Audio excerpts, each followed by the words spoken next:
ठीक है, तो हम लोग फ्लूइड में देखे थे, बाकी सब उसी से रिलेटेड है, विस्कोसिटी। ठीक है, तो इसको समझते हैं क्या है।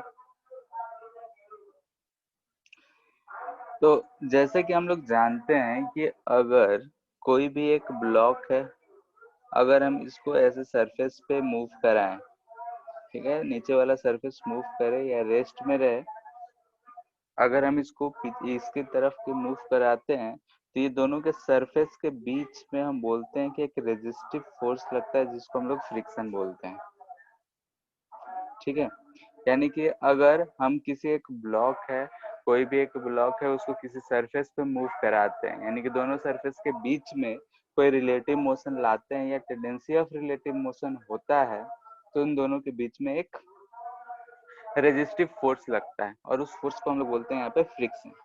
वैसे ही अगर लिक्विड है, ठीक है, लिक्विड है, अगर वो फ्लो कर रहा है, तो अगर लिक्विड फ्लो कर रहा है, तो लिक्विड के दो लेयर्स के बीच में भी एक रेजिस्टिव फोर्स एक्ट करता है। ठीक है, जैसे अगर देखोगे कि हनी है, तो हनी जो है उसको अगर, हाँ, आपके आसपास कुछ माइक अनाउंसमेंट हो रहा है, उसका बहुत ज्यादा आवाज आ रहा है बैकग्राउंड में। वो 4-5 मिनट अभी रहेगा।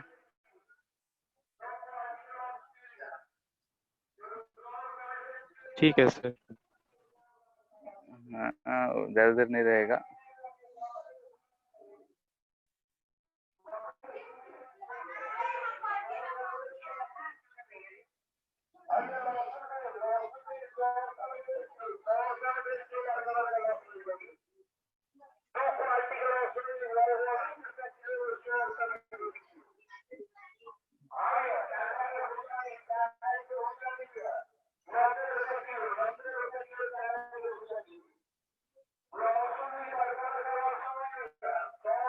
गया।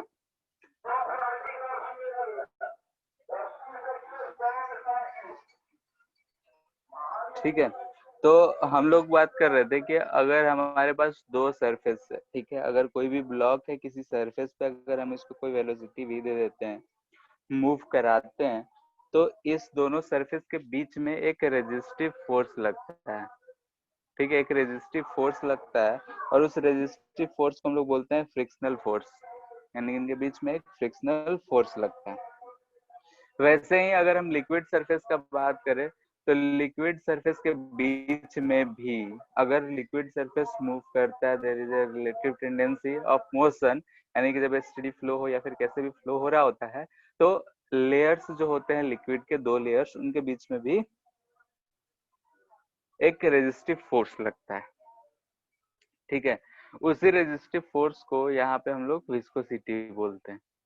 जैसे अगर देखोगे कि अगर पानी है, उसको अगर हम फ्लो कराएं, तो आसानी से वो फ्लो कर जाता है, लेकिन हनी हो गया, कोल कोलतार हो गया, इन सबको अगर हम लोग मूव कराते हैं तो बहुत थिक होता है, और उसमें विस्कोसिटी हम लोग बोलते हैं ज्यादा है, यानी कि ज्यादा रेजिस्टिव फोर्स लगता है। इसलिए हनी अगर हम गिराते हैं किसी भी कंटेनर से या फिर फर्श पे ही, तो धीरे धीरे मूव करता है, क्योंकि उसमें रेजिस्टेंस फोर्स ज्यादा लगता है, दो लेयर्स के बीच में रेजिस्टिव फोर्स ज्यादा लगता है। यानी कि अगर हम स्टेडी स्टेट में वाटर सरफेस को हम माने कि स्टेडी स्टेट है ऐसा, और ऐसे फ्लो कर रहा है, ठीक है, ये वाला सरफेस हम बोल रहे हैं कि नीचे वाला सरफेस है, इसके ऊपर ऐसा पानी फ्लो कर रहा है। ठीक है, कोई भी लिक्विड है, तो अगर हम लोग ध्यान से देखें, तो जब स्टेडी स्टेट में फ्लो कर रहा होता है कोई भी लिक्विड, तो उसका जो वेलोसिटी होता है, यानी कि नीचे वाला सरफेस का वेलोसिटी लगभग 0 होता है, यानी कि यहाँ जो वाटर लेयर जो फर्श पे सटा होगा, वो वहीं पे रुका हुआ रह जाता है। उससे जस्ट ऊपर ऐसे अगर हम देखते जाएं, तो वेलोसिटी जो है ऊपर वाले का सबसे ज्यादा होता है, फिर कम होते होते नीचे वाले का 0 हो जाता है। यानी कि हम ये वेक्टर का जो साइन दिखा रहे हैं, जो लेंथ दिखा रहे हो, वेलोसिटी रिप्रेजेंट कर रहे हैं, तो सबसे अपर सरफेस का वेलोसिटी सबसे ज्यादा होता है, और उसके नीचे जितना भी लेयर होगा उसका वेलोसिटी कम होता है। पर रीजन यही है कि हर लेयर के बीच में एक रेजिस्टिव फोर्स लग रहा होता है। ठीक है, तो नीचे वाले सरफेस पे ज्यादा लग रहा होता है, ऊपर जाते जाते हैं तो रेजिस्टिव फोर्स घटता जाता है।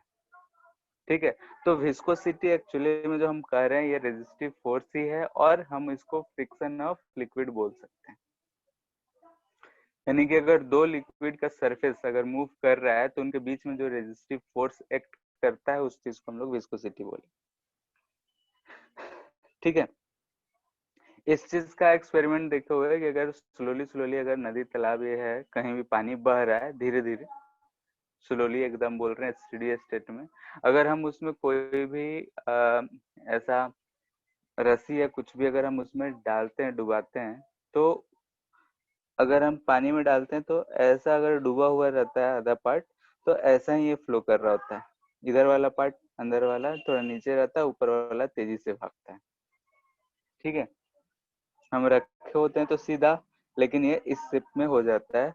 ये इसलिए क्योंकि अपर सरफेस का स्पीड ज्यादा होता है, लोअर का थोड़ा कम होता है। अब ऐसा हो जाता है, सब कनेक्टेड है तो साथ साथ जाएगा ही।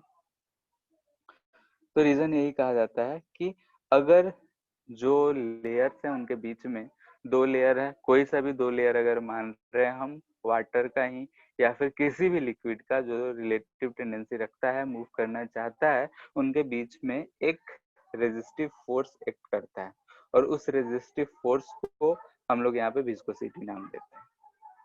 उस प्रॉपर्टी, जिस प्रॉपर्टी की वजह से ऐसा होता है, उसको हम लोग यहाँ पे विस्कोसिटी नाम देते हैं। यानी कि ये जो है इंटरनल फ्रिक्शनल फोर्स एक्ट कर रहा है, वही चीज लिक्विड के लेयर के बीच में जो इंटरनल फोर्सेस है उसी चीज को हम लोग रिप्रेजेंट करते हैं। सॉलिड के केस में हम लोगों ने कहा था तो फ्रिक्शन था, यहाँ पे अगर हम बोल रहे हैं तो विस्कोसिटी है। दोनों में डिफरेंस क्या है? तो सॉलिड में जो मॉलिक्यूल्स थे, सेम टाइप के मॉलिक्यूल्स, अगर एक बॉडी था उनके बीच में डिस्टेंस चेंज नहीं हो रहा था, लेकिन यहाँ पे वाटर लिक्विड में जो मॉलिक्यूल्स हैं उसमें डिस्टेंस चेंज हो सकता है। ठीक है,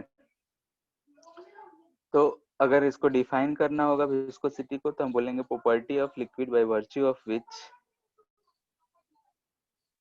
property of liquid by virtue of which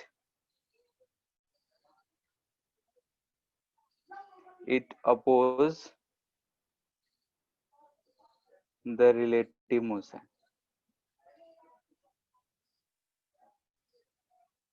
between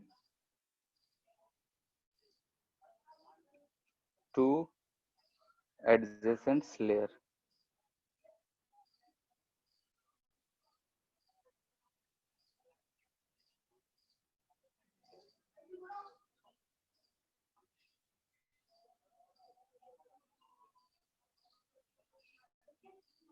ठीक है, दो लेयर के बीच में अगर जो रेजिस्टिव फोर्स लग रहा है, जो प्रॉपर्टी है जिसकी वजह से लग रहा है, उसको हम लोग बोल रहे हैं विस्कोसिटी। जो ये फोर्स लगाएगा उसका नाम दे देंगे विस्कस ड्रैग। ठीक है, एक्चुअली में वो फ्रिक्शनल फोर्स की तरह ही है। फ्रिक्शनल फोर्स में भी हम लोगों ने वही देखा था कि दो बॉडी के बीच में, दो सरफेसेस के बीच में जो रिलेटिव मोशन होता है या टेंडेंसी ऑफ रिलेटिव मोशन होता है, तो एक फोर्स एक्ट करता है जिसको हम लोग फ्रिक्शनल फोर्स कहते हैं। वैसे ही यहाँ पे बात कर रहे हैं कि अगर दो बॉडीज यानी दो लेयर्स ऑफ लिक्विड है, उन दोनों के बीच में अगर टेंडेंसी ऑफ मोशन है, मोशन होने का चाहत है, होना चाह रहा है, तो उस समय पे एक फोर्स लगता है जिसको हम लोग विस्कस ड्रैग कर देते हैं, सिंपली विस्कोसिटी बोलते हैं, और उस प्रॉपर्टी को विस्कोसिटी कह देते हैं। फोर्स को विस्कस ड्रैग कर देते हैं या फिर बैक फोर्स कहेंगे, और जो प्रॉपर्टी है उसको हम विस्कोसिटी कह देते हैं, यानी कि जिस प्रॉपर्टी के कारण ऐसा हो रहा है। अब जिसका विस्कोसिटी ज्यादा होगा वो कम धीरे धीरे फ्लो करेगा, जिसका विस्कोसिटी कम होगा वो तेजी से फ्लो करेगा। ठीक है, जैसे अगर हम हनी और वाटर में कंपेयर करें, तो हनी को अगर हम उजलेंगे, ग्लास में है मान लेते हैं दोनों, उसको अगर नीचे गिराना चाहते हैं तो पानी तुरंत ही गिर जाता है, क्योंकि उसके लेयर्स के बीच में ज्यादा विस्कोसिटी नहीं है, ज्यादा फोर्स नहीं लगता है। लेकिन वही अगर हनी रहेगा तो स्लोली स्लोली धीरे धीरे गिरता है। रीजन यही है कि उसमें विस्कस फोर्स ज्यादा होता है। और तो और अगर हम बोलते हैं कि किसी भी लिक्विड को अगर हम पूरा स्टीर कर दें, ठीक है, पूरा उसको घुमा दें, और छोड़ देते हैं, यानी गिलास में पानी रखे यानी रख के पूरा घुमा के रख देते हैं, तो धीरे धीरे देखते हैं वो मोशन जो होता है तो रुक के फिर से पानी स्थिर हो जाता है। तो रीजन ये कहते हैं कि वो स्थिर होने के पीछे क्या रीजन है, यानी कि वहां पे कौन फोर्स लगा रहा है उस पानी को रोकने के लिए।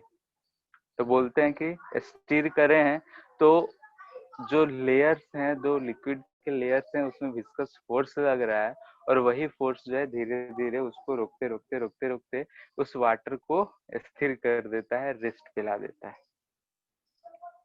ठीक है, अगर हम लिक्विड को स्टीर करके हम रख दें तो विस्कोसिटी के कारण ही फिर से रेस्ट में आ जाता है।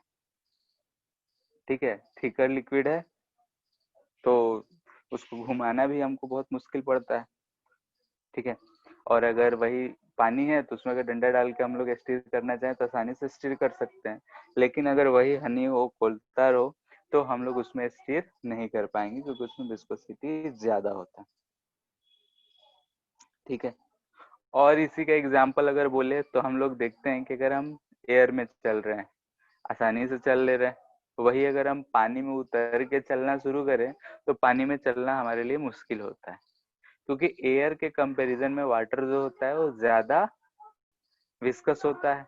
एयर का विस्कोसिटी का बात करें तो एयर का विस्कोसिटी कम होता है तो कम रेजिस्ट करता है, लेकिन वाटर का विस्कोसिटी एयर के कंपैरिजन में ज्यादा होता है तो ज्यादा रेजिस्ट करेगा और इसीलिए हम लोग उसमें चल नहीं पाए, चल भी लेंगे तो मुश्किल होगा चल।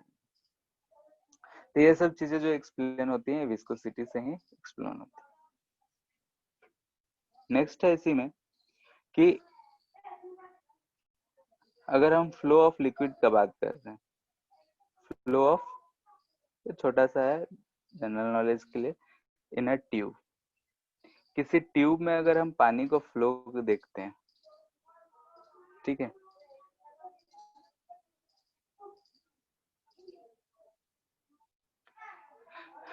तो किसी अगर कोई भी एक ट्यूब है हमारे पास, इसमें अगर पानी फ्लो कर रहा है तो हम जानते हैं कि अगर पानी को ऐसा अगर हम एक स्पीड से स्लो थोड़ा अगर हम इसमें मूव कराते हैं तो पानी स्लोली स्लोली एकदम मजे में फ्लो करता है।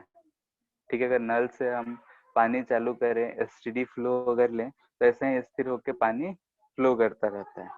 लेकिन अगर हम इसी में स्पीड अगर इसका बढ़ाना शुरू कर दें, पाइप में ही पानी का जो फ्लो है उसका स्पीड अगर हम बढ़ाना शुरू कर देते हैं तो उस समय ये पानी जो होता है स्थिर नहीं बल्कि ऐसा हमको घूमता हुआ नजर आएगा। ठीक है, यानी कि थोड़ा बहुत ये ऐसा घूम घूम गोल गोल घूमता हुआ जाएगा, यानी कि यहाँ पे जो सरफेस है यहाँ पे स्पीड बढ़ा दिए, यहाँ फ्रिक्शन लगा तो यहाँ का पानी थोड़ा रुकना चाहेगा, पीछे रह जाएगा, नीचे वाला आगे निकल जाएगा। तो इस तरीके से जो होता है इसमें थोड़ा सा टर्बुलेंस टाइप का आने लगता है, यानी कि किसी स्पीड तक अगर हम बात कर रहे हैं, ठीक है, तो अगर इस पाइप में पानी स्टेडी स्टेट में फ्लो कर रहा होता है तो एकदम सीधे सीधे पास कर जाता है, लेकिन अगर हम इसका स्पीड बढ़ा देते हैं तो जिगजैग मोशन हो जाता है।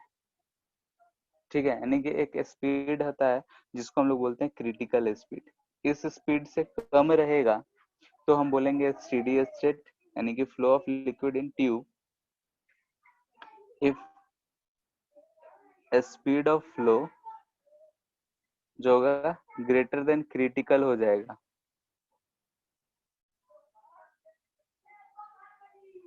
क्रिटिकल वेलोसिटी हो जाएगा, तो इस केस में हम लोग बोलते हैं जिगजैग मोशन होगा। अगर ये लेस देन क्रिटिकल वेलोसिटी रहेगा तो एसटीडी फ्लो होगा। ठीक है, ये क्रिटिकल वेलोसिटी कितना होता है, तो क्रिटिकल वेलोसिटी वीसी जो आता है हमारा के ईटा बाई रो आर, के को बोलते हैं हम लोग रेनॉल्ड्स नंबर। ठीक है, के जो होता है इसको बोलते हैं हम लोग रेनॉल्ड्स नंबर। ठीक है, कांस्टेंट है, रेनॉल्ड ने ये नंबर दिया था।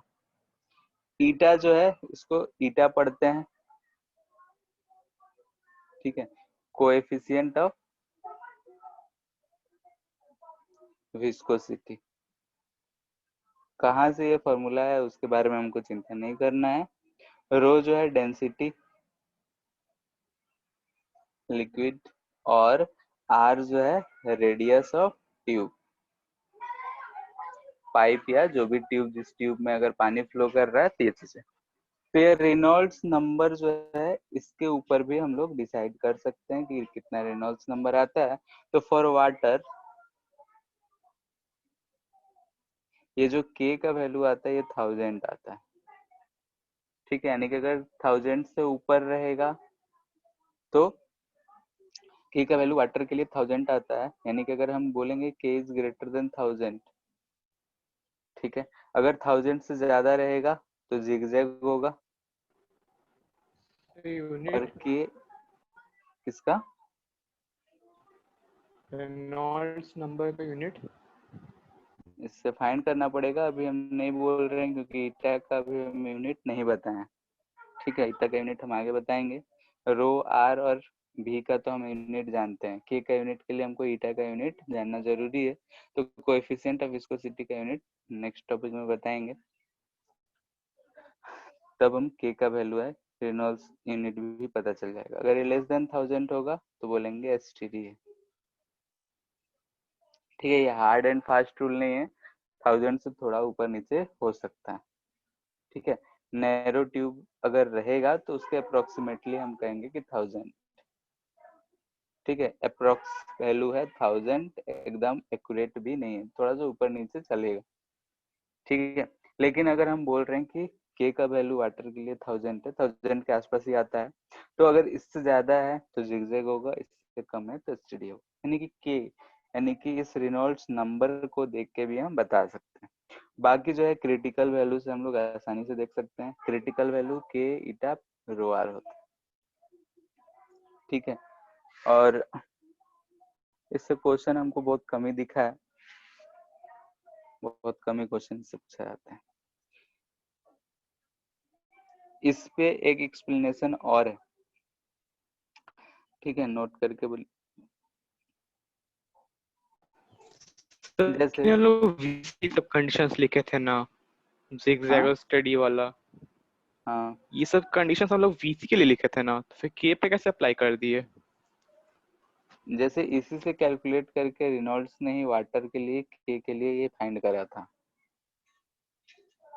ठीक है, अगर के नैरो ट्यूब है उसके लिए वाटर के लिए के का वैल्यू जो है रेनॉल्ड्स नंबर है वो फाइंड करते हैं। तो eta visco coefficient of viscosity constant है, रो भी कांस्टेंट है। अगर नैरो ट्यूब लिए हैं तो आर भी उसके लिए डिफाइन कर देते, तो विस्कोसिटी के टर्म में के का वैल्यू फाइंड किया गया है। तो एक लिक्विड एक्सपेरिमेंट के है। लिए रेनॉल्ड्स नंबर फिक्स रहता है? हाँ, जैसे अलग अलग नंबर के लिए तो के जो है कांस्टेंट है यहाँ पे। फिर से जिस के वेरी कैसे कर सकते हैं? जैसे आप लिख दिए ग्रेटर देन 1000, लेस देन 1000, तो वाटर के लिए हम लोग डिस्कस कर रहे हैं ना। जैसे कि वाटर के लिए ही कर रहे हैं, अब इसका भीसी हम फिक्स कर दिए, क्रिटिकल वेलोसिटी रेडियस को चेंज करें तो के का वैल्यू चेंज होगा। ठीक है, इस इक्वेशन के लिए भीसी के लिए हम बोल रहे हैं कि वैसा है। अच्छा, नहीं उल्टा हम बोल दिए, ये नहीं रहेगा। ठीक है, वो उसी से पता चलेगा, क्रिटिकल वेलोसिटी से वाटर के लिए के का वैल्यू 1000 होता है। ठीक है, के से मतलब कम बेसी हो सकता है, ये सब कहा गया है कि के का वैल्यू जो है ये के किसी फिक्स्ड आर के लिए है, मतलब जनरल एक नैरो ट्यूब के लिए लिखा हुआ है कि नैरो ट्यूब है उसके लिए ये चीज होता है। ठीक है, अब इससे ज्यादा कम भी हो सकता है, लेकिन मोस्टली केसेस में हम लोग 1000 ही वाटर के लिए लेते हैं, तो उसके लिए वाटर के लिए 1000 ही लेना है। 960 भी लिया जाता है कभी कभी। ठीक है, 960 से लेके 1000 तक, तो मोस्टली 1000 हम ले रहे हैं। तो के का वैल्यू वाटर के लिए 1000 आता है, अलग अलग लिक्विड के लिए के का वैल्यू अलग आएगा, और रेनॉल्ड्स नंबर होता है, कांस्टेंट होता है। ठीक है, अब 5 चीज दिया है, 4 चीज देख के चौथा चीज लास्ट चीज पूछा जा सकता है। अब यहाँ पे है इसका एक जो इफेक्ट है वो चीज लिख रहे हैं। इफेक्ट आखिर क्रिटिकल वेलोसिटी और विस्कोसिटी डेंसिटी सब चीज के बारे में एक कहानी। ठीक है, जैसे कि अगर हम फ्लो का ही बात कर रहे हैं, तो यहाँ तो था कि अगर हम स्टेडी स्टेट फ्लो करा रहे हैं या फिर जिगजैग मोशन करा रहे हैं, कैसा फ्लो करा रहे हैं, तो यहाँ हम क्रिटिकल वेलोसिटी से डिफाइन करें कि क्रिटिकल वेलोसिटी है, इस वेलोसिटी से कम रहेगा तो स्टेडी स्टेट रहेगा, इससे ज्यादा हो जाएगा तो ये क्या कहते हैं, टर्बुलेंस टाइप का यानी जिगजैग मोशन होगा।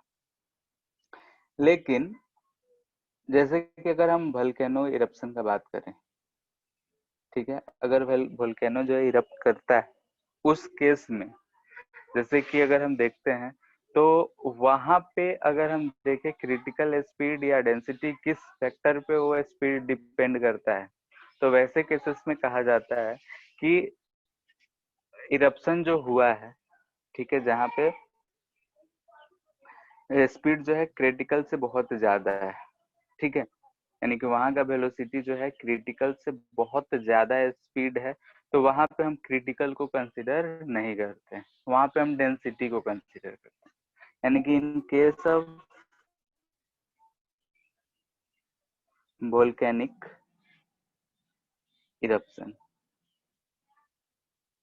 ठीक है, वोल्केनो से जो इरप्शन हो रहा है, इस केस में जो हम जानते हैं कि वेलोसिटी जो होता है is much much greater than जो होता है क्रिटिकल स्पीड होता है। यानी कि अगर जो भी मटेरियल उसमें से निकलता है उसका क्रिटिकल स्पीड अगर बात किया जाए, तो उसके क्रिटिकल स्पीड से जो वेलोसिटी वोल्केनिक का स्पीड होता है वो बहुत ज्यादा होता है। तो यहाँ पे हम लोग बोलते हैं कि यहाँ पे motion is governed by its density, not by critical।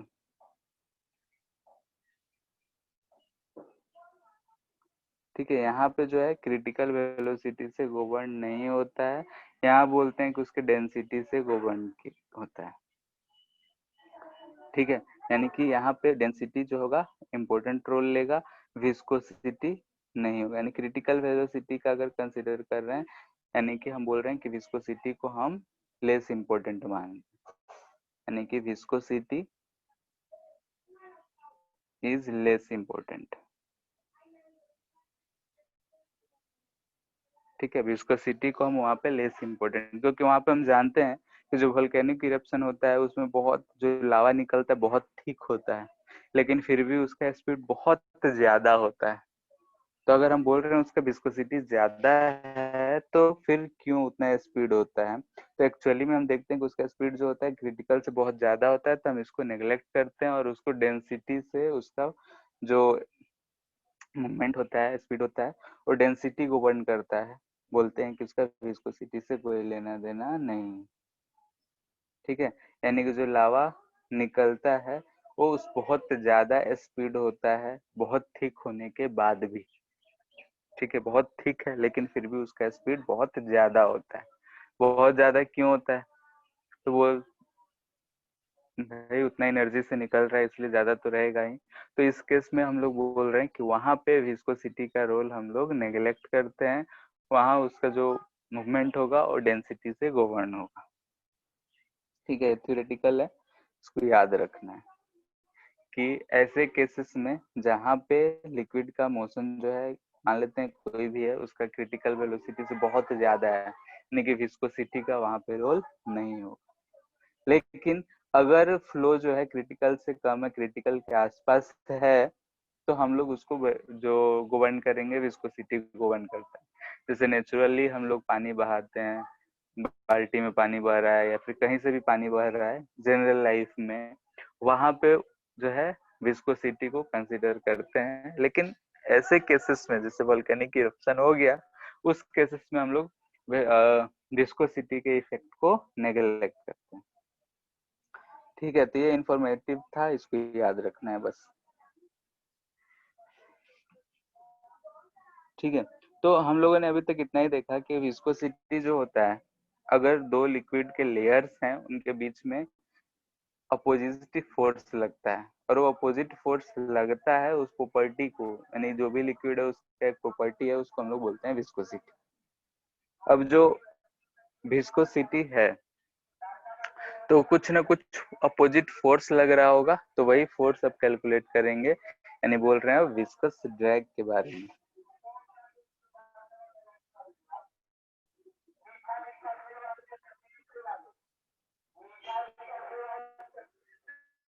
ठीक है, विस्कस ड्रैग या फिर इसको कभी कभी बैकवर्ड फोर्स भी बोल देते हैं, मोशन में। ठीक है, इसको विस्कस ड्रैग या बैकवर्ड फोर्स जब भी दो लिक्विड लेयर मूव कर रहा होगा तब। तो ये तो निकालेंगे, इसमें हम दो टर्म डिफाइन करेंगे, वेलोसिटी ग्रेडियंट। ग्रेडियंट है तो हमेशा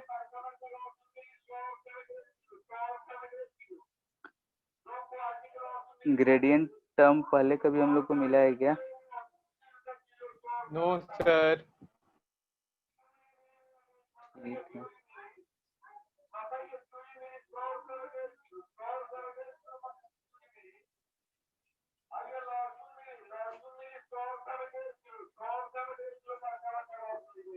मान लेते हैं कि हमारा सरफेस है, ऐसा लेयर्स है, वेलोसिटी जो है इधर का स्पीड ऐसे ऊपर बढ़ता गया होगा। हम यहाँ पे बोल रहे हैं कि ये x हाइट है और यहाँ से ये जो थिकनेस है ये dx है। ठीक है, इसका स्पीड अगर v है तो इसका स्पीड बोल रहे हैं v प्लस dx है। ठीक है, तो यहाँ पे एक टर्म डिफाइन करते हैं हम लोग velocity, dv. dv, velocity gradient.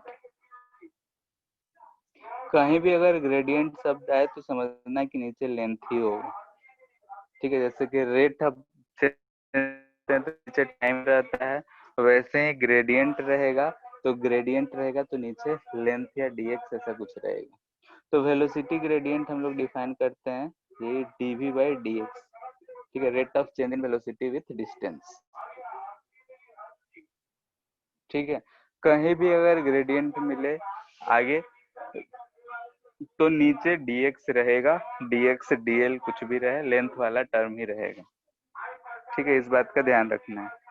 आगे वेलोसिटी ग्रेडियंट, वेलोसिटी ग्रेडियंट ये क्या बोलते हैं, पोटेंशियल ग्रेडियंट पढ़ेंगे तो पोटेंशियल अपॉन dx। कहीं भी ग्रेडियंट दिखेगा फिजिक्स में तो नीचे dx समझना है क्यों होगा। जैसे कि रेट ऑफ चेंज आता है तो नीचे टाइम होता है, वैसे। तो ये वेलोसिटी ग्रेडियंट है dv बाई dx, यानी कि rate of change in velocity with x। तो अब यही है कि अगर इन दो लेयर्स को हम कंसिडर कर रहे हैं तो इन दोनों लेयर्स के बीच में, जैसे ऊपर वाला लेयर जो ज्यादा स्पीड से आगे जा रहा है तो उस पे एक पीछे की तरफ ऐसा फोर्स लग रहा होगा इससे। ठीक है, कैपिटल एफ लिख रहे हैं, इस पे जो है एक पीछे की तरफ फोर्स एफ लग रहा होगा। अब वही फोर्स हमको फाइंड करना है, तो ये तो है ग्रेडियंट, तो ये फोर्स न्यूटन ने कहा, न्यूटन लॉ ही है ये, अकॉर्डिंग टू न्यूटन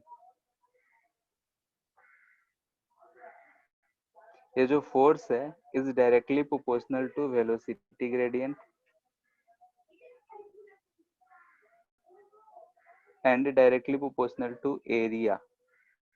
ठीक है, जो एरिया है दोनों लेयर्स का, ये मान लेते हैं इसका एरिया ए है, तो इससे डायरेक्टली प्रोपोर्शनल होता है, यानी कि इसको हम लिख सकते हैं F is proportional to A dv by d x.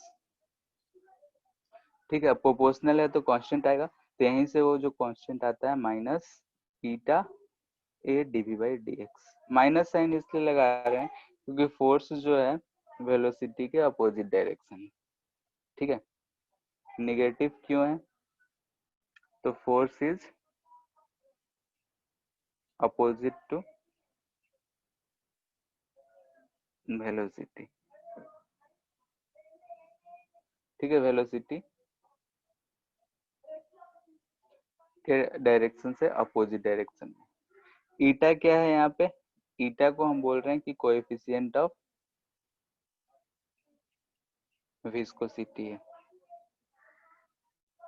ठीक है, इसका यूनिट अगर हम बात करें तो यूनिट के लिए अगर हम देखें तो ईटा को हम लिख सकते हैं एफ ए डीवी डीएक्स है, तो डीवी को होता है मीटर पर सेकेंड, तो मीटर मीटर कट गया सेकेंड, ठीक है। तो हम डायरेक्ट लिख रहे हैं केजी मीटर पर second square into second by metre square, क्योंकि एरिया मीटर स्क्वायर आएगा। यहाँ से ध्यान से देखो तो क्या क्या बच रहा है, एक सेकेंड से एक सेकेंड गया, केजी पर मीटर पर सेकेंड से बच रहा है।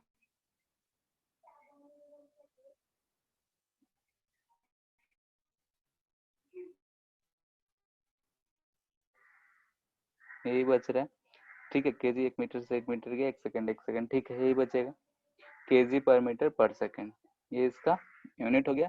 इसी चीज को हम लोग वाइज बोलते हैं, ठीक है। ये जो चीज है इसी चीज को हम लोग बोलते हैं वाइज, इसका यूनिट हो गया वाइज बोल देते हैं, ठीक है। इसी चीज को अगर हम यूनिट एंड डायमेंशन तो नहीं देखे हो पड़े हो अभी, यूनिट एंड डायमेंशन में कुछ है नहीं। जैसे अगर हम ईटा का डायमेंशन लिखना चाह रहे हैं तो केजी है, केजी किसका मेजर है, मास का, तो एम मास एल के लिए हम लोग एम लिखते माइनस वन टी हैं, metre minus one. Length L minus one T minus one,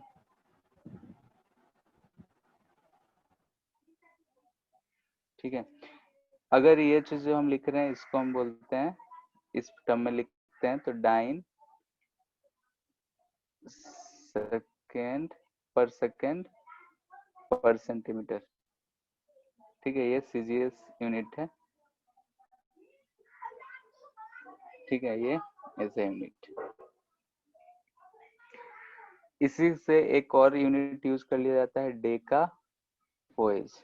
ऐसे यूनिट का नाम क्या बोले? किसका? ऐसा यूनिट का ऐसा यूनिट में ये यूज करते हैं केजी पर मीटर पर कुछ सेकंड। नाम होगा ना सर, जैसे सीजीएस का पॉइस है। इसमें कुछ नहीं बोलते हैं, जैसे कि अगर सीजीएस ये छोटा क्वांटिटी है तो इसको बड़ा यूज करने के लिए डेका पोएज यूज कर लेते हैं, और ये इक्वल टू 10 पोएज होते हैं, ठीक है। सीजीएस में इसका कोई नाम नहीं है, सीजीएस में यूज करते हैं तो ये बोलते हैं केजी पर मीटर पर सेकंड, ठीक है। और पॉइज इस चीज को अगर सीजीएस में लिखेंगे तो न्यूटन था, अच्छा न्यूटन के केस में तो यहाँ पे अलग आएगा, कहाँ गया, ये था फोर्स, तो न्यूटन सेकेंड मीटर सेंटीमीटर का -2, इस चीज को बोलते हैं पॉइज, ठीक है। अगर हम इसमें यूज कर रहे हैं तो इसके ऐसा यूनिट में या फिर ऐसा यूनिट ही केजी पर मीटर पर सेकंड बोलेंगे। अगर सीजीएस यूनिट कह रहे हैं तो सीजीएस यूनिट में इसको ऐसे लिख सकते हैं, और इस चीज को बोलते हैं पॉइज। थोड़ा सा बड़ा क्वांटिटी यूज करना होता है तो लिखते हैं डेका पॉइज, ठीक है।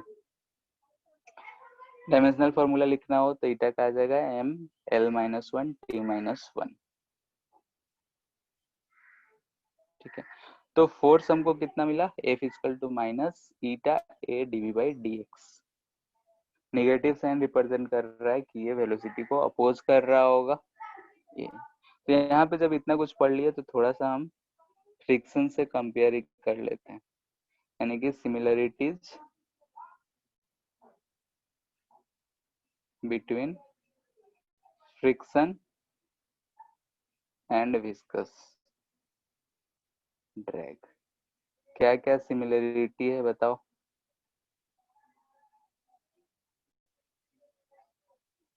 बोलो। both resist motion. ठीक है, both opposes relative motion, relative motion इसलिए बोल रहे हैं क्योंकि सरफेस के बीच में अगर रिलेटिव मोशन होगा तभी अपोज करेगा। और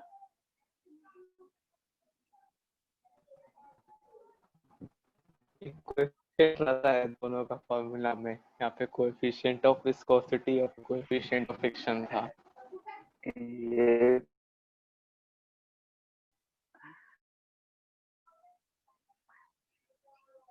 ठीक है, जैसे कि कैसे करता है दोनों, मॉलिक्यूलर लेवल पे मॉलिक्यूल्स के बीच के अट्रैक्शन के कारण ही होता है, वही ना होता है।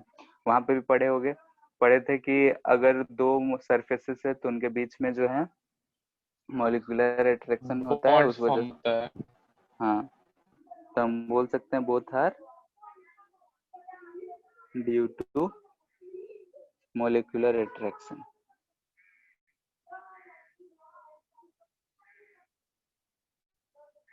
ठीक है, डिफरेंस क्या होगा? फ्रिक्शन एरिया पे डिपेंड नहीं करता है।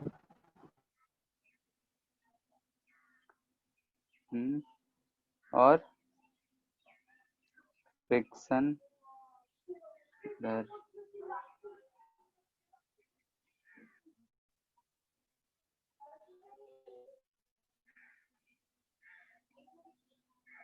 वाला, ये तो एरिया पे डिपेंड नहीं करता है।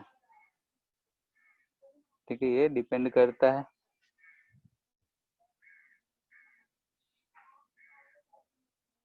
ये डिपेंड नहीं करता, ये डिपेंड करता है। क्योंकि अभी देखें दूसरा,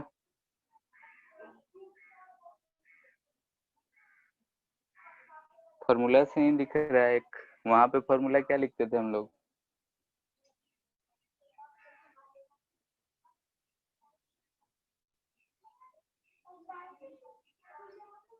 ये नॉर्मल पे डिपेंड करता है, ये डिपेंड नहीं करता है। फिर तीसरा रिलेटिव वेलोसिटी,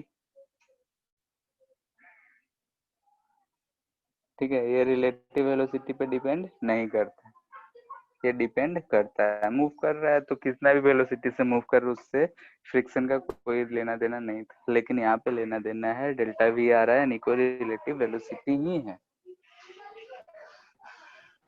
लेकिन वो तो लो स्पीड्स के लिए है ना, जो फ्रिक्शन डिपेंड नहीं करता है रिलेटिव वेलोसिटी पे। हाई स्पीड्स पे तो म्यू का वैल्यू चेंज होता है। जनरल केसेस में तो यही ना होता है, क्या रिलेटिव में तो हम लोग नहीं देखते हैं। ठीक है, स्पेशल केसेस का हम थोड़े बात कर रहे हैं। यहाँ भी तो स्पेशल केस में बोलेंगे जब स्पीड बहुत ज्यादा होगा तो विस्कोसिटी को नेग्लेक्ट कर देंगे। ठीक है, यस सर।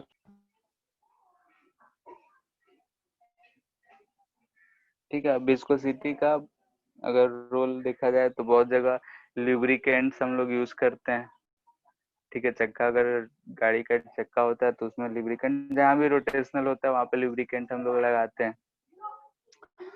ठीक है, तो कि फ्रिक्शनल वहां पे कम लगे, और इसका जो लुब्रिकेंट हम लोग यूज करते हैं तो ऐसा यूज करते हैं सीजन के हिसाब से। कहीं कहीं पे होता है कि टेम्परेचर पे भी विस्कोसिटी डिपेंड करता है, तो टेम्परेचर के हिसाब से हम लोग लुब्रिकेंट यूज कर लेते हैं। ठीक है, कहीं कहीं पे होता है कि शॉक एब्जॉर्बर्स होते हैं, वहां पे भी यूज होता है। जैसे कि ट्रेन में ही होता है, ट्रेन के दो डब्बा के बीच में एक लोहा निकला होता है, ऐसा पीछे में देखोगे तो ऐसा निकला हो रहता है हर डब्बा के पीछे। तो दूसरा डब्बा किससे टकराता है तो इसमें जो होता है ऐसा लुब्रिकेंट डला होता है। तो लुब्रिकेंट इसलिए डला होता है कि आके टकराएगा तो जो शॉक है ये लिक्विड एब्जॉर्ब कर ले। तो विस्कोसिटी के नॉलेज से हम लोग यहाँ पे शॉक एब्जॉर्बर में यूज कर लेते हैं। ठीक है, और भी बहुत जगह पे यूज होता है, जो ब्लड में ब्लड सर्कुलेशन है तो भी विस्कोसिटी से गवर्न होता है। ठीक है, इस पे रिलेटेड, इस फॉर्मूला पे रिलेटेड कुछ क्वेश्चंस देखते हैं। क्वेश्चन ये दे रखा है कि एक बोट है,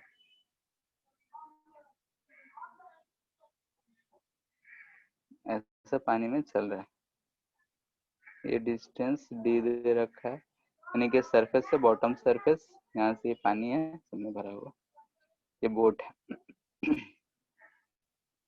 बोल रहा है ये जो बोट है इधर कांस्टेंट वेलोसिटी v नॉट से जा रहा है। ठीक है,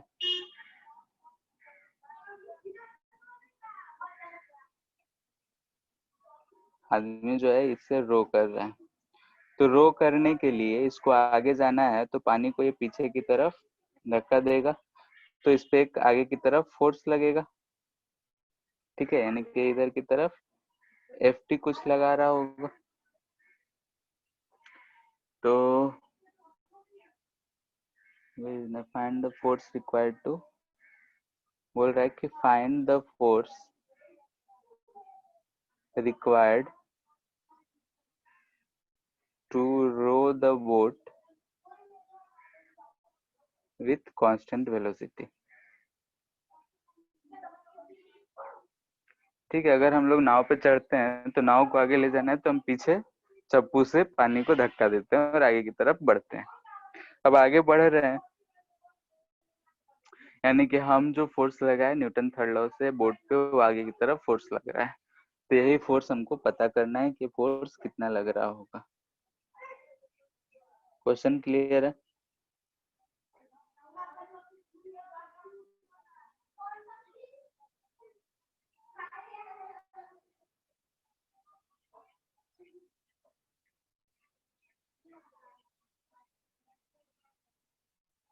कांस्टेंट वेलोसिटी है, आगे जा रहा है, तो ये जो एफ एक्सटर्नल होगा ये एफ विस्कस के बराबर होना चाहिए।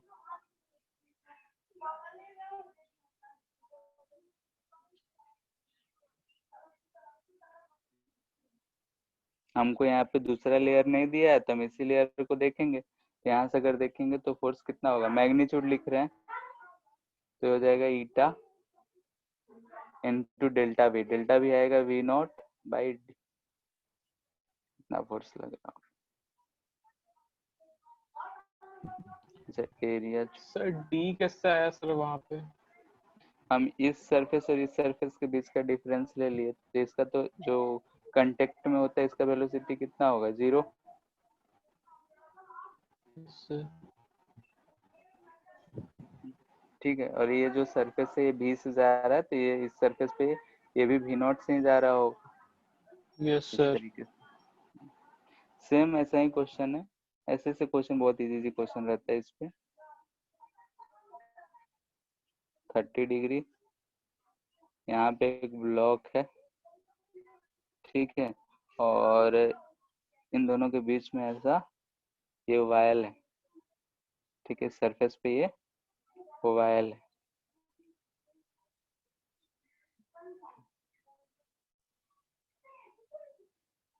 क्यूबिकल 2 मीटर, ये क्यूबिकल ब्लॉक है, साइड 2 मीटर है, मास 20 kg है,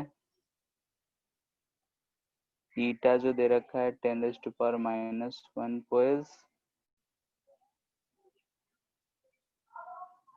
ये कांस्टेंट स्पीड से जा रहा है 10 मीटर पर सेकेंड, कांस्टेंट है ये, जी लेना है यही 10 मीटर पर सेकेंड स्क्वायर। हमसे पूछा है thickness of, find thickness of vial.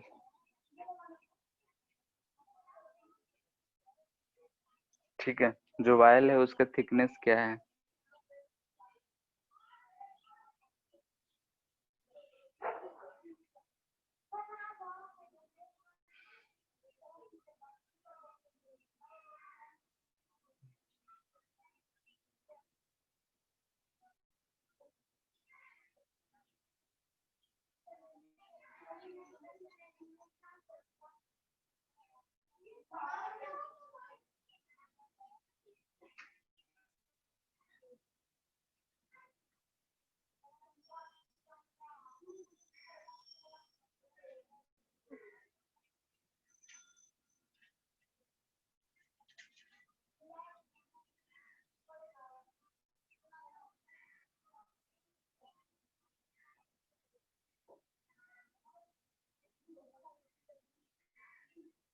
बोलो।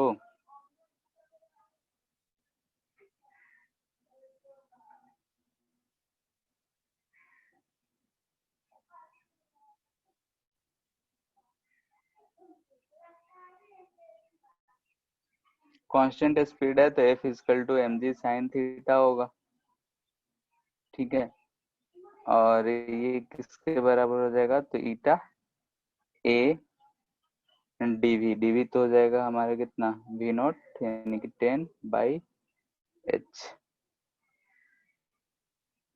ठीक है, ईटा ए दे रखा है, सब कुछ दे रखा है, सॉल्व कर लेना है। आ गया। तो कन्वर्ट करना पड़ेगा ना पॉइस को। हाँ,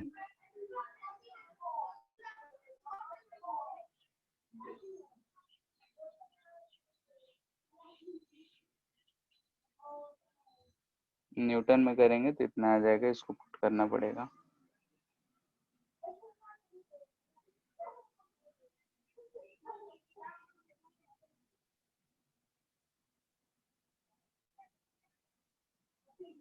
ठीक है, रख के यहाँ से सॉल्व कर लेना है। ठीक है, एक ऐसा सिलेंडर दे रखा है,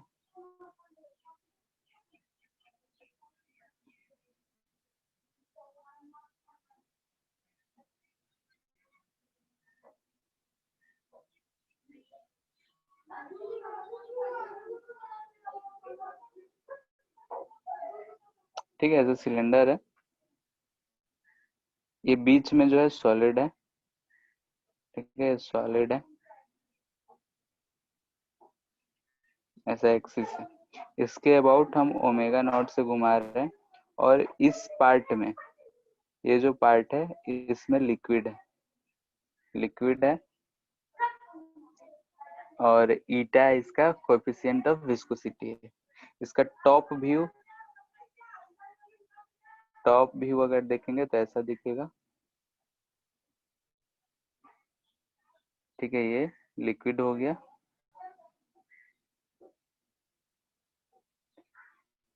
इसमें इस जो ये हमारा जो सॉलिड वाला है, सॉलिड वाले को हम ऐसा इसको ओमेगा नॉट से घुमा दिए। ठीक है, इस लिक्विड में जो गोला सा हमको दिख रहा है, इसको हम घुमा दिए। इसका रेडियस r1 है और ये रेडियस r2 है, लिक्विड है, ईटा है। ठीक है, अब क्वेश्चन ये है कि हम ऐसा लिक्विड है ऊपर भरा हुआ, उसमें एक सिलेंड्रिकल ऐसा ट्यूब कुछ भी है, सॉलिड सिलेंड्रिकल है, जिसका मास m है। ठीक है, मास m है इसका। ठीक है, अब बोला जा रहा है कि इसका वेलोसिटी हमको फाइंड करना है।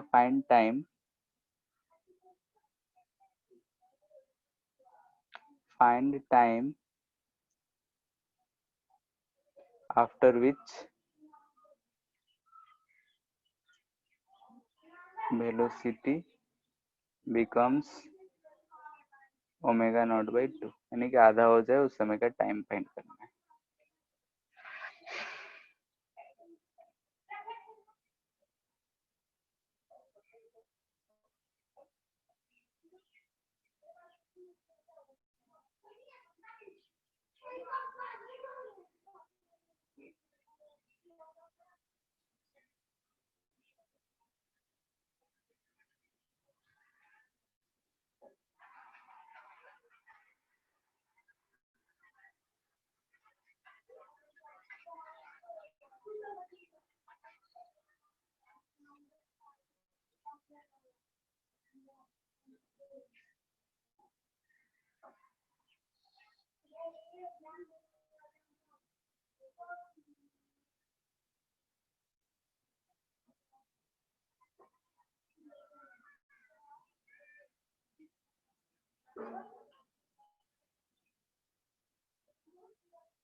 ये आउटर सरफेस है, ये रेस्ट में है, यहाँ का वेलोसिटी 0 रहेगा।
हाइट नहीं दिया है सिलेंडर का।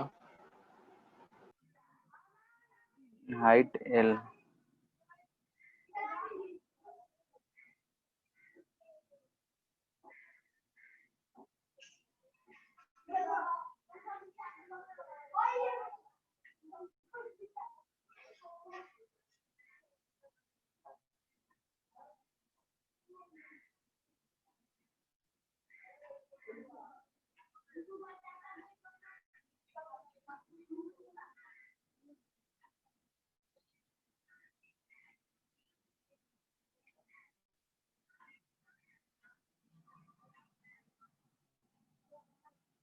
ठीक है, फोर्स फाइंड करके टॉर्क निकाल लेंगे।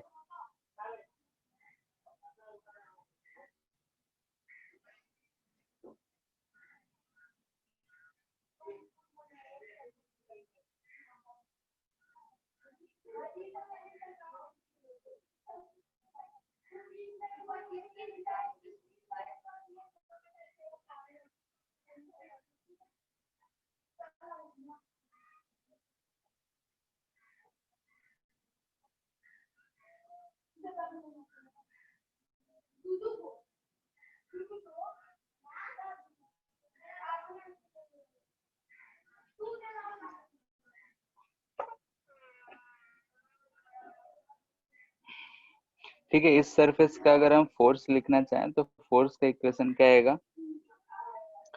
विस्कस फोर्स है तो eta A dv by d r, जो भी करो, d r d x d y d z, जो भी कहना है। तो यहाँ पे अगर ध्यान से देखें तो इसका तो वेलोसिटी 0 होगा। इस पॉइंट का जो वेलोसिटी होगा वो कितना होगा? तो ओमेगा नॉट से घूम रहा है फिलहाल। किसी टाइम का अगर बात कर रहे हैं तो हम ओमेगा ले रहे हैं, omega into R1 at any time, क्योंकि हमको टाइम निकालना है तो हम इनिशियल नहीं ले रहे हैं। किसी टाइम टी पे ये ओमेगा से घूम रहा है, तो ओमेगा से घूम रहा है तो इतना वेलोसिटी होगा। तो ये कितना हो जाएगा? ईटा। एरिया क्या लेंगे? तो एरिया इस सिलेंडर का, ये जो total area curve surface area होगा वो होगा, तो 2 पाई R1 इंटू एल, ये एरिया आएगा। डीवी कितना आ जाएगा? तो ओमेगा R1। ठीक है, सरफेस का वेलोसिटी है, आउटर सरफेस का तो 0 ही है, उसका हम डीवी हो गया, नीचे R2 माइनस R1, ये चीज आ गया फोर्स।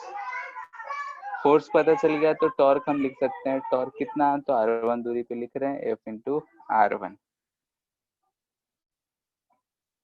ठीक है, तो यहाँ से टॉर्क आ जाएगा, सॉल्व कर लो, कितना जाएगा? 2 pi eta L R1 cube by R2 minus R1। कुछ ज्यादा ही क्वांटिटीज है इसमें। हाँ, थोड़ा सा कैलकुलेशन ज्यादा है। ठीक है, ओमेगा, ये एक तो सारा चीज छूट ही जा लिखते लिखते, ध्यान से ही देख लिख रहे हैं तो। 2 पाई ईटा एल, तो क्वेश्चन आसान है तो इसमें ऐसा ही देगा। R2 माइनस R1, ये सब कांस्टेंट है तो इसको हम के ओमेगा लिख सकते हैं। ठीक है, आसानी के लिए ऐसा कर लो। ठीक सर है, तो फिर आई अल्फा से इक्वेट करना होगा ना, उसमें कुछ कैंसिल हाँ, होगा। और फिर इसको आई अल्फा से इक्वेट करेंगे। सिलेंडर है तो I M R one square by 2 होगा। ठीक है, R1 का कैंसिल होगा। हाँ, R1 square by 2 alpha equal to ये चीज, तो R1 स्क्वायर कैंसिल हो जाएगा, 2 ऊपर जाएगा, एम नीचे आएगा। ठीक है, फिर क्या करना है? तो हम वो, ठीक है, इसको अब सॉल्व कर लेना है। हम बता देते हैं, T equal to I alpha, I का वैल्यू रखेंगे। यहाँ से अल्फा को क्या लिख सकते हैं हम लोग? D D omega by omega by D T, T. ठीक है, उसके इंटीग्रेशन बाद लगा ओमेगा देंगे फिर। इंटीग्रेट कर लेंगे। हाँ, ओमेगा घट रहा है तो ओमेगा नॉट से ओमेगा नॉट बाई 2 रख लेना है। ठीक है,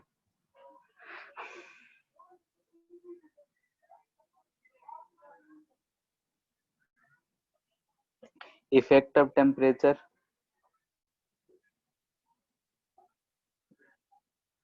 ऑन विस्कोसिटी, इसको याद रखना है, इम्पोर्टेंट है। ठीक है, ईटा जो होता है इसलिए इम्पोर्टेंट है कि ये अंडर रूट टी होता है for solid, for liquid, and directly proportional to root under two होता है फॉर गैसेस। ठीक है, लिक्विड के लिए अगर हम बात करें तो लिक्विड के लिए इनवर्सली प्रोपोर्शनल होता है, टेम्परेचर बढ़ाएंगे तो उसका विस्कोसिटी घटता है, लेकिन गैसेस के केस में जैसे जैसे हम टेम्परेचर बढ़ाएंगे उसका विस्कोसिटी बढ़ता है। ठीक है, लिक्विड के केस में अगर करते हैं तो उसका बॉन्डिंग ब्रेक होता है, वो थोड़ा लूज होता है, लेकिन गैसेस में क्या होता है, कोलिजन बढ़ जाता है, फ्रीक्वेंसी उसका कोलाइज होने का ज्यादा बढ़ जाता है। अगर हम सेम वॉल्यूम में रखे हैं और टेम्परेचर बढ़ाए जा रहे हैं तो उसका कोलिजन जो होगा बहुत ज्यादा हो जाएगा, यानी कि उसका वाइब्रेशन बढ़ जाता है, इसलिए बोलते हैं कि उसका विस्कोसिटी बढ़ जाता है। लेकिन लिक्विड के केस में अगर हम उसको हीट करते हैं तो उसका जो बॉन्डिंग है वो ब्रेक होता है, तो थोड़ा लूज होता है, लूज बॉन्डेड होता है, और उस समय हम कहते हैं कि लूजली बॉन्ड होगा तो थोड़ा उसका विस्कोसिटी जो होता है घट जाता है। ठीक है, इसके बाद है स्टोक्स लॉ।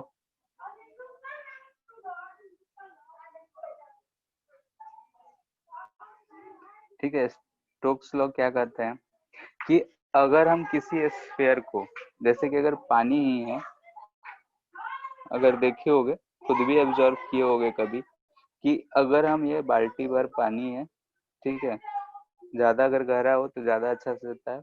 अगर हम इसमें एक छोटा सा पेबल है या स्टोन है, इसको हम ड्रॉप कर दे रहे हैं, ड्रॉप करने पे देखे होगे कि यहाँ पे इसका वेलोसिटी और इधर, ठीक है, यहाँ पे इसका वेलोसिटी पहले इंक्रीज होता है, ठीक है, और ज्यादा तेज मारते हैं तो डिक्रीज भी होता है, लेकिन कुछ अंदर जाने के बाद वो वेलोसिटी जो होता है कांस्टेंट आ जाता है। ठीक है, यानी कि अगर हम किसी भी फ्लूइड में किसी ऑब्जेक्ट को अगर ड्रॉप करते हैं तो उसका वेलोसिटी चेंज होते होते, ठीक है, एक समय ऐसा आता है जब वेलोसिटी जो होता है कांस्टेंट हो जाता है। पैरासूट के केस में भी यही होता है, जब पैरासूट सब उछल हुआ मतलब निकलते हैं, जब पैरासूट ओपन करते हैं तो पहले से, टर्मिनल वेलोसिटी।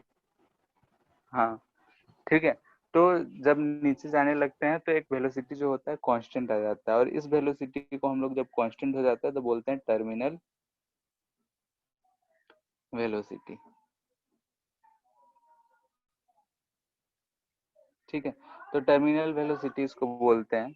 लेकिन स्टोक्स लॉ से ये डिराइव करेंगे, तो स्टोक्स लॉ क्या है, तो स्टोक्स लॉ यही कहता है कि ये चीज हुआ कैसे। तो जैसे जैसे वो अगर नीचे कोई भी ऑब्जेक्ट किसी भी फ्लूइड में गिर रहा है तो उस पे बोल रहे हैं कि एक फोर्स लगता है, ठीक है, एक अपोजिंग फोर्स, यानी कि इस विस्कोसिटी के कारण एक फोर्स लगता है, और वो फोर्स के बारे में ही इन्होंने कहा है। तो स्टोक्स लॉ क्या है कि viscous drag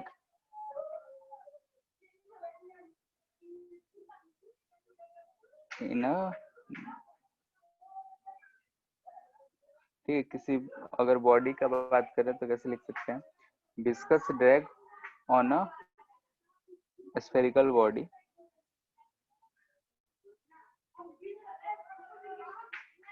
of radius r moving with velocity v। ठीक है, मान लेते हैं v है, in a fluid of viscosity eta is given by f is equal to minus eta is constant minus 6 pi eta rv। ठीक है, minus इसलिए क्योंकि वेलोसिटी के ऑपोजिट है, ये होता है माइनस 6 पाई ईटा आर भी। ईटा जो है विस्कोसिटी है, आर रेडियस ऑफ स्फीयर है, और भी वेलोसिटी, जिस भी वेलोसिटी से मूव कर रहा है उससे है। यहाँ से हमको दिख रहा है कि एफ जो है प्रोपोर्शनल टू वी है एंड प्रोपोर्शनल टू आर है। जितना बड़ा रेडियस होगा उतना ज्यादा इस पे ड्रैग फोर्स लगेगा, जितना तेज वेलोसिटी होगा उतना ज्यादा ड्रैग फोर्स लगेगा। यानी कि अगर हम लोग देखें कि अगर हम पैदल चलते हैं तो हवा जो है उसका जो रुकावट है, रेजिस्टेंस है, हमको उतना पता नहीं चलता है। लेकिन अगर वही साइकिल चलाएं या बाइक चलाएं तो हमको लगता है कि हवा जो है आगे से बहुत धक्का लगा रहा है। ठीक है, यानी जैसे जैसे हम वेलोसिटी बढ़ाते जाएंगे वैसे वैसे वो एयर रेजिस्टेंस बढ़ता जाता है। ठीक है, यानी कि यहाँ पे दिख रहा है कि विस्कोसिटी के कारण जो रेजिस्टेंस लग रहा है किसी बॉडी पे, यानी कि जो विस्कस ड्रैग है किसी बॉडी पे, वो डायरेक्टली प्रोपोर्शनल टू वेलोसिटी है। जितना ज्यादा वेलोसिटी हम बढ़ाएंगे उतना ज्यादा ही ये ड्रैग फोर्स जो पीछे की तरफ फोर्स लगेगा उतना ज्यादा लगेगा। ठीक है, जितना ज्यादा एरिया रहेगा यानी कि जितना ज्यादा रेडियस रहे, अगर हम चल रहे हैं, हमारा एरिया अगर ज्यादा रहेगा, ट्रक से चलेंगे तो ज्यादा रेजिस्टेंस लगेगा, कार से चलेंगे तो कम रेजिस्टेंस लगेगा। ठीक है, तो यहाँ से हमको दिख रहा है कि रेजिस्टेंस जो है वो डायरेक्टली प्रोपोर्शनल टू आर है एंड बी है। तो ये होता है स्टोक्स लॉ का। स्टोक्स लॉ ये बताए कि कोई भी अगर बॉडी किसी फ्लूइड में मूव कर रहा है तो उस पे स्फेरिकल है तो स्फेरिकल रहेगा तो इतना जो है ड्रैग फोर्स लग रहा होगा। तो F इक्वल टू -6π/r_v होगा। ठीक है, आर है रेडियस, रेडियस एक्चुअली में रिप्रेजेंट कर रहा है एरिया को। ठीक है ना, कितना एरिया है, जितना ज्यादा एरिया रहेगा उतना ज्यादा ड्रैग फोर्स लगेगा। ठीक है, जैसे कि देखे होगे साइकिल रेसर ये सब जो होते हैं तो लोग जब रेस करते हैं, साइकिल चलाते हैं तो पूरा एकदम लेट जाते हैं, यानी कि सामने जो एयर में एरिया, जितना कवर्ड एरिया है उसको घटाने का कोशिश करते हैं। जितना कम एरिया उतना कम रेजिस्टेंस लगेगा, और जितना ज्यादा वेलोसिटी होगा उतना ही ज्यादा रेजिस्टेंस लग रहा हो।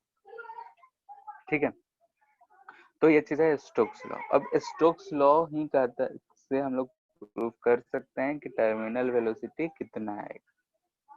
ठीक है, यानी कि अगर किसी ऑब्जेक्ट को किसी भी लिक्विड या फ्लूइड में गिरा रहे हैं तो किसी टर्मिनल वेलोसिटी पे पहुंच रहा है।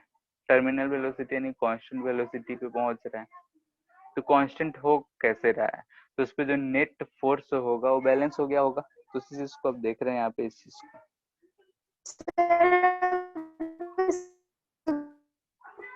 क्या body spherical हाँ, जैसे ये फॉर्मूला जो है स्फेरिकल के लिए ही है, बाकी जो हम ड्रैग फोर्स है उसको हम वेलोसिटी और एरिया से रिलेट कर सकते हैं। ठीक है, ये जो फॉर्मूला गिवन है ये स्फेरिकल बॉडीज के लिए ही गिवन है, क्योंकि यहाँ पे रेडियस है। अगर हम क्यूबिक ले लेंगे तो रेडियस क्या लेंगे। ठीक है, तो उसके लिए हम रिलेट कर लेते हैं कि जितना ज्यादा एरिया जो होगा मतलब आएगा एयर के रेजिस्टेंस में, एयर के अपोज में, तो उतना ही ज्यादा जो होगा ये ड्रैग फोर्स लग रहा होगा। ठीक है, टर्मिनल वेलोसिटी, तो टर्मिनल वेलोसिटी बोलते हैं जब वेलोसिटी जो होता है किसी फ्लूइड में कांस्टेंट हो जाता है। तो हम बोल सकते हैं when a body is dropped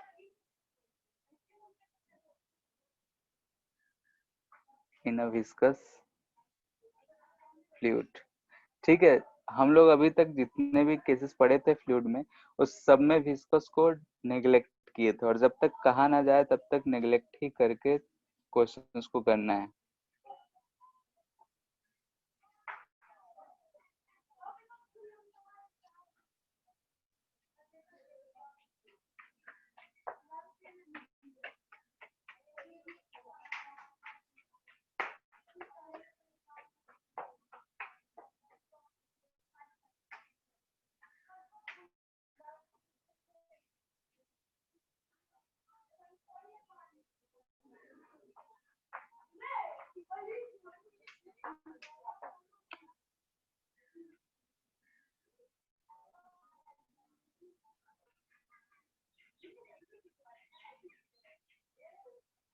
ठीक है, तो यहाँ पे क्या कर रहे हैं कि जब किसी बॉडी को हम ड्रॉप करते हैं, जैसे पानी में या ड्रॉप किए तो उस पर जो भी फोर्सेस लग रहे होते हैं, अगर ज्यादा है तो एक्सेलरेट करते करते जा रहा है, एक्सेलरेट हुआ, अपोजिट फोर्स लगा तो एक्सेलरेशन धीरे धीरे घटते घटते जीरो हो जाएगा, क्योंकि ये जो फोर्स है वेलोसिटी के साथ चेंज हो रहा है।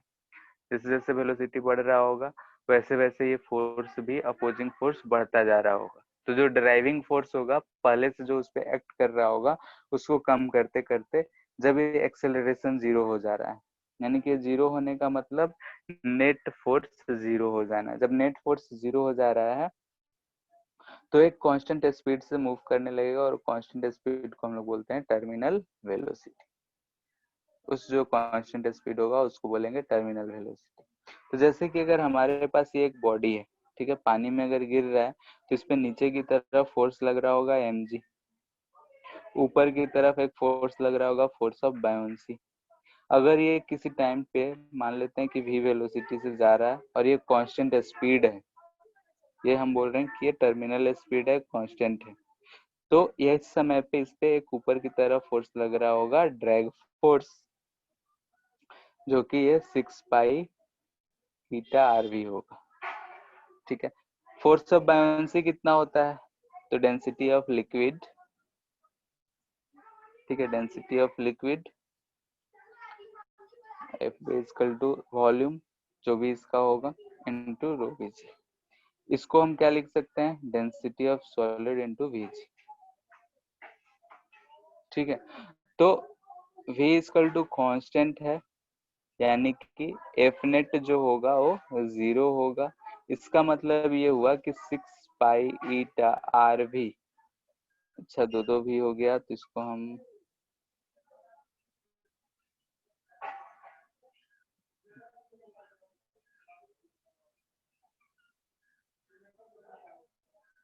ठीक है 6 पाई ईटा आर भी इक्वल टू, यहाँ पे अगर देखेंगे तो नीचे की तरफ फोर्स कितना है, तो हम rho solid minus rho liquid into volume, volume को लिख सकते हैं 4/3 पाई आर क्यूब इनटू जी।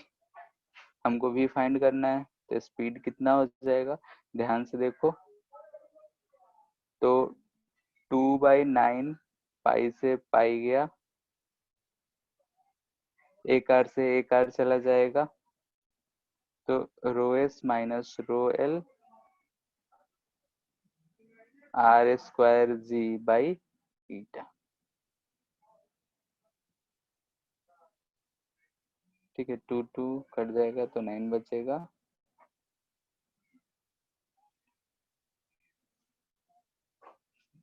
स्क्वायर होगा सी बाई ईटा। ठीक है, तो ये जो हम हमारा वेलोसिटी आ रहा है इस वेलोसिटी को हम लोग बोल रहे हैं टर्मिनल। ठीक है, 2/9 rho S minus rho L R square G by eta. ठीक है, आर जितना ज्यादा होगा उतना ही ज्यादा टर्मिनल वेलोसिटी भी आएगा। तो टर्मिनल वेलोसिटी फाइंड कर रहे हैं, तो उस समय पे जो भी वेलोसिटी है उस पे नेट फोर्स को हम जीरो कर दे रहे हैं। ठीक है, अब जैसे एयर बबल का बात कर रहे हैं, ठीक है, एयर बबल है, एयर बबल वाटर में फॉर्म करता है, तो जो बबल बनता है उसका जो डेंसिटी होता है, एयर है तो डेंसिटी ऑफ, यहाँ पे एयर जो होगा less than density of liquid होगा। तो इस केस में अगर डेंसिटी ऑफ एयर जो है लेस देन लिक्विड है, तो यहाँ पे अगर हम पुट करेंगे तो वो जो निगेटिव में आ जाएगा। ठीक है, इस केस में अगर हम पुट करेंगे तो निगेटिव आएगा, यानी कि हम ये जो डायरेक्शन ले रखे हैं नीचे जी के डायरेक्शन में जा रहा है, तो अगर वो निगेटिव आएगा तो ये ऊपर, यानी कि यहाँ से अगर हम लिखेंगे तो rho of air minus rho of L, ये लेस देन जीरो है, तो इस केस में भी जो आ जाएगा less than zero. Less than zero हमको क्या रिप्रेजेंट कर रहा है, अपवर्ड। अपवर्ड कहने का मतलब अपोजिट टू जी, यानी कि जो जी है एक्सेलरेशन ऑफ ग्रेविटी जिधर हम ले रखे हैं उसके अपोजिट डायरेक्शन। तो इस केस में हम लोग देखते भी हैं कि अगर एयर बबल बनता है लिक्विड में तो ऊपर ही आता है, सरफेस पे आता है, नीचे नहीं जाता है, क्योंकि उसका डेंसिटी जो होता है वाटर से कम होता है, तो उस केस में जो आता है ऊपर की तरफ आता है। ठीक है, आगे चल के ये भी देखेंगे कि जो एयर बबल होता है, मान लेते हैं bottom of the surface form करता है, तो धीरे धीरे जब ऊपर आता है तो उसका जो डायमीटर होता है वो भी बढ़ता चला जाता है। तो क्यों बढ़ता है, क्या बढ़ता है, वो सब चीज हम बाद में देखेंगे सरफेस टेंशन में। फिलहाल हमको क्या दिख रहा है कि अगर एयर बबल फॉर्म करता है तो उसका जो डेंसिटी होता है लेस देन लिक्विड है, तो इसलिए जो है अपवर्ड मोशन होता है उसका। अपवर्ड मोशन कहने का मतलब कि opposite to the direction of gravity. इस केस में अगर हम देख रहे हैं तो v का जो डायरेक्शन है और g का डायरेक्शन सेम माना गया माने। ठीक है, तो ये चीज है हम लोग का कि टर्मिनल वेलोसिटी है। ठीक है, पैराशूट वाले केस में या फिर रेन जो फॉल होता है, रेनफॉल में सब में जो होता है टर्मिनल वेलोसिटी का ही कहानी होता है। रेनफॉल में जहाँ पे जब पार्टिकल्स बहुत टाइनी होते हैं तो धीरे धीरे जो है स्नो फॉलिंग होता है। ठीक है, तो उस समय लगता है कि जो एकदम धीरे धीरे जब आते हैं तो लगता है कि वो हवा में तैर रहे हैं, तो स्नोफॉल कह देते हैं और वो मजा लेते हैं लोग। वही अगर बहुत बड़ा बड़ा पार्टिकल हो स्नो का, तो जिसको हम लोग बोलते हैं ओले पड़ रहे हैं, तो उसका स्पीड, टर्मिनल स्पीड क्या होता है, बहुत ज्यादा होता है, क्योंकि रेडियस दिख रहा है कि उसमें ज्यादा होता है, तो उसका टर्मिनल स्पीड बहुत ज्यादा होता है। तो अर्थ सरफेस पे आता है तो बहुत ही स्पीड से हिट करता है। ठीक है, पैराशूट के केस में भी है। पैराशूट जब हम ओपन करते हैं तो नीचे आने वक्त स्पीड हमेशा घटते नहीं रहता है। ठीक है, कुछ लिमिट तक आने के बाद एक टर्मिनल वेलोसिटी मिल जाता है, यानी कि कांस्टेंट स्पीड मिल जाता है। तो इसीलिए कभी भी पैराशूट से नीचे उतरो तो दौड़ना चाहिए। ऐसा नहीं होगा बहुत हाइट से हम ओपन कर दे पैराशूट तो नीचे आते आते एकदम रोक देगा, तो रोकेगा कभी नहीं। एक टर्मिनल स्पीड तक पहुंच जाते हैं और इतना स्पीड रहेगा ही। ठीक है, यानी कि अगर हम स्पीड का वेरिएशन देखें, स्पीड विथ टाइम, तो हर केस में हमको दिख रहा है कि स्पीड बढ़ते बढ़ते बढ़ते बढ़ते कांस्टेंट वैल्यू हो जाता है। ये कांस्टेंट वैल्यू जो आ रहा है इसी को बोल रहे हैं बी टर्मिनल। ठीक है, तो विस्कोसिटी में हम लोग को इतना कुछ पढ़ना है, इन सब चीजों को ध्यान में रखना। ठीक है, तो इसमें हम लोग को ज्यादा कुछ है नहीं। एक तो ड्रैग फोर्स है, दो ड्रैग फोर्स है, एक स्टोक्स लॉ है। स्टोक्स लॉ है किसी भी बॉडी का अगर किसी दूसरे फ्लूइड में अगर मूव करते हैं तब जो विस्कस ड्रैग लगेगा वो फोर्स बताता है। न्यूटन वाले फॉर्मूले से हम लोगों ने दो सरफेसेस, लिक्विड के दो सरफेसेस के बीच में जो फोर्स लग रहा है उसके बारे में बात किया गया है। ठीक है, और यहाँ से टर्मिनल वेलोसिटी, तो मोस्टली क्वेश्चन इन्हीं तीन फॉर्मूले से रहते हैं, टर्मिनल वेलोसिटी, स्टोक्स लॉ और ड्रैग फोर्स। तो इस चीज को याद रखना है, बाकी जनरल नॉलेज के लिए ध्यान रखना। ठीक है, तो हम लोग को विस्कोसिटी में इतना कुछ पढ़ना है, इस चीज को याद रखना। ठीक है, इसके बाद हम लोग को फ्लूइड से ही रिलेटेड सरफेस टेंशन पढ़ना है, यानी कि पानी के लिए ही है। तो नेक्स्ट हम लोग उसी चीज को पढ़ेंगे, सरफेस टेंशन। तो सरफेस पे जो फोर्स लगता है वाटर में उसी चीज के बारे में बात होगा। ठीक है, और इसमें कहीं अगर कोई दिक्कत है तो उसको पूछ लो।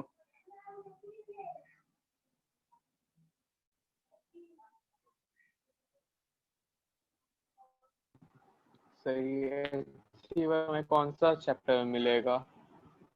विस्कोसिटी देखना पड़ेगा, प्रॉपर्टीज ऑफ मैटर करके होगा चैप्टर। सर वॉल्यूम 2 में? नहीं, वॉल्यूम 1 में ही होगा, वॉल्यूम 1 में ही होगा। ग्रेविटेशन के शायद बाद में है, देखते हैं।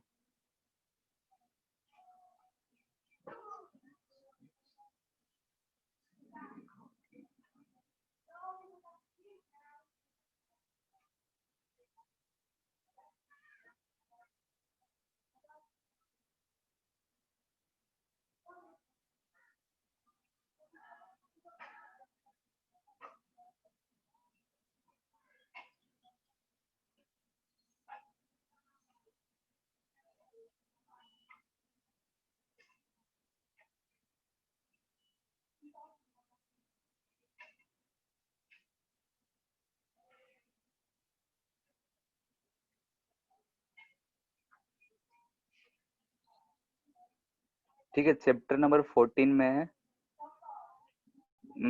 सब मैकेनिकल प्रॉपर्टीज ऑफ मैटर है, उसी में है विस्कोसिटी 14.15 टॉपिक नंबर।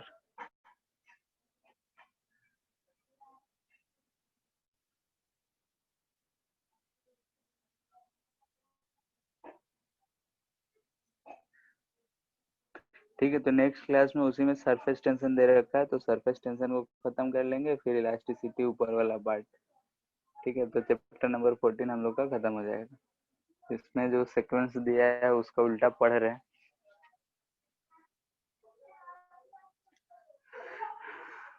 ठीक है, फिर आज के लिए इतना ही, कि अब नेक्स्ट क्लास में सरफेस टेंशन शुरू करेंगे। ठीक है,